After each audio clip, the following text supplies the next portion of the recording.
works and highways? Lubha po talagang nakakabigla in a way na isa ito sa makikita nating dahilan sa hindi pagdaloy ng tubig sa lagusan. So, ang nais din po ng Pangulo, noon pa naman natin ito pinapaalala, pero yung tumambad sa ating mga mata na dagat ng basura. Parang may lumalangoy, parang may gustong lumangoy sa dagat ng basura. Hindi ito ang nais natin. Nais natin ay magkaroon ng maayos na daluyan ng tubig, kaya kailangan itong ayusin ng ating pamahalaan, ng mga opisyal natin.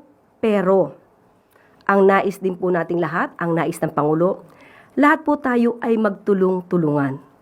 Hindi po kakayanin ng gobyerno na magtrabaho, pero ating mga kababayan ay pabaya ng pabaya. Tapos magtuturo kung sino ang may kasalanan.